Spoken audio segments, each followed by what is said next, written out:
A 90-day plan is the key to success in improving your productivity. I'm going to step you through the process of building that 90-day plan. It's a simple concept. It's a simple plan. We have, 8 key steps in building your plan. I'm going to step you through those very, very quickly.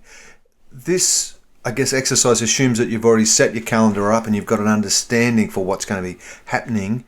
The big ticket things are going to be happening for you over the next 90 days. Watch the video on that if you'd like more information.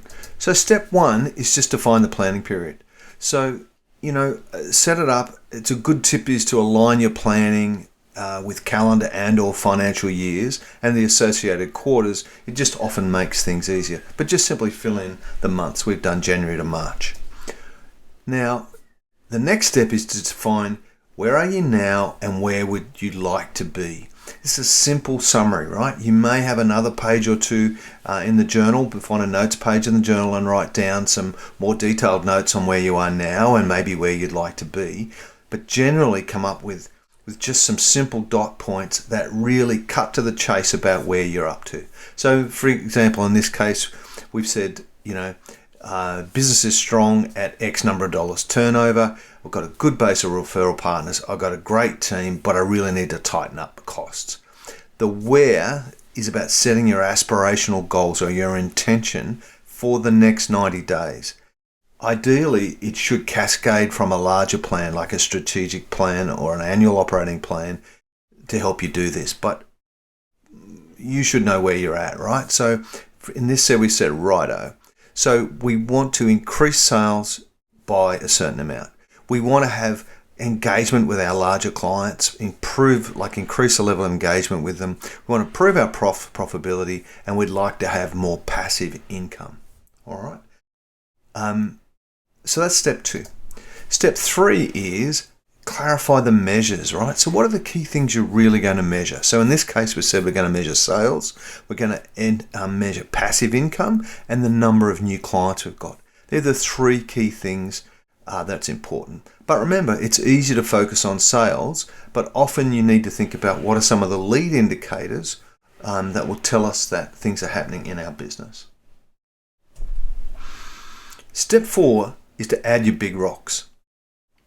Now, big rocks are covered in an article within the journal, so have a look at those, and they are the big ticket items that you're going to focus on in the next 90 days, or for even longer. Ideally, they should flow from your strategic plan or your annual operating plan. So plug in 3 or 4 big rocks, no more, because you're diluting your efforts. So if we're going to be productive, we need to be really clear on what we're going to do and focus on 3 or 4 big rocks. The next step then is to start looking at what are the strategies. So if in this example here, we've said if grow revenue is the big rock, what are the strategies that sit under that? And we've said they're ramp marketing and sales, build the Amazon side hustle for our passive income, and increase value to my clients, right? So they're the things we're going to focus on. A bit of a tip here, use a cascading numbering system so you can track them. Go from 1 to 1.1 to 1.2 to 1.1.1, that sort of stuff, so you can easily track linkages in your plan. Once you've got your strategies, we need to step down. Remember, we've talked about cascading your actions. We need to cascade our actions down with more detail, right? So ramp marketing and sales breaks down into develop a clear marketing plan and build my sales skills, right? We then have launch a product on the Amazon site, and then we want to review our product and service value proposition, right? So they're the things we're thinking about. So don't put all the detail at the strategies area, right? That's the wrong place to have it. We want to have detail at strategic actions. Therefore, that allows us to add timings and responsibilities. Now, the who or the timing, if you're a one-man band, then the who is you, right? In this case, we've assumed you're a one-man band, right? But if you've got a team of people, don't put the team in place. As a management consultant for over the last 40 years, I've found the biggest mistakes people make is allocating responsibility to a team All right, allocate responsibility to a team, to a person who is part of that team, and it's their responsibility to make sure that things happen, not to do the work, but they're responsible for making the work sure that the work is completed. Then with the timing, just tick off whether it falls into month 1, month 2, or month 3 in the next quarter. All right, and I normally like to put in when it's completed, if it's going to be completed in those times, but you might want to do your timing in terms of when it starts. It doesn't really matter as long as you've got some understanding of when the timing is.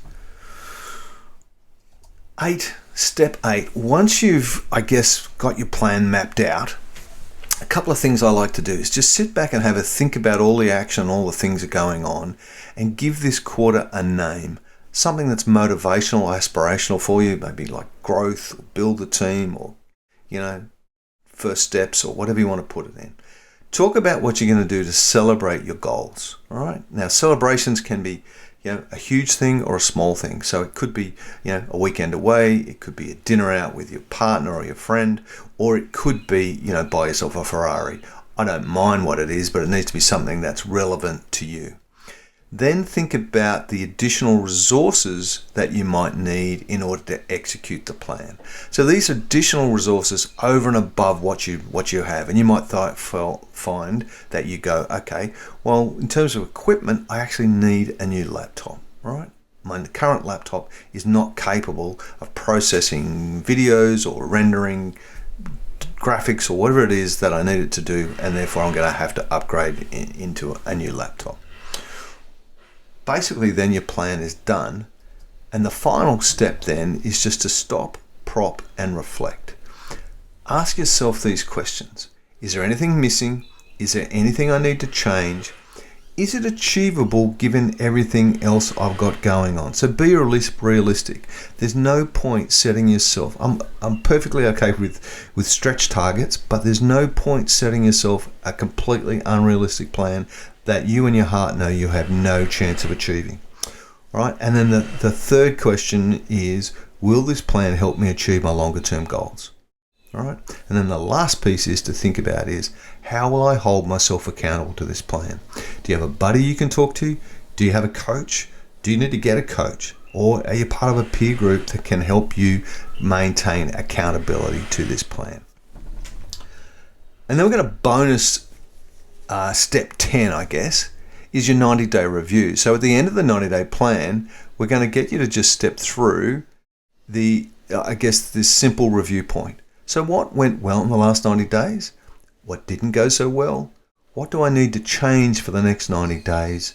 And are there any tasks that we need to roll over to the next 90 days? Make sure you do this because it's really, really important. Next steps. The next step now, we've got our 90-day plan, is to map out a plan for the next month. Again, if you want any resources or any additional information in this place, please go to the Shifft website. If you'd like any assistance from me, please contact me via email. Thanks. Have a great day.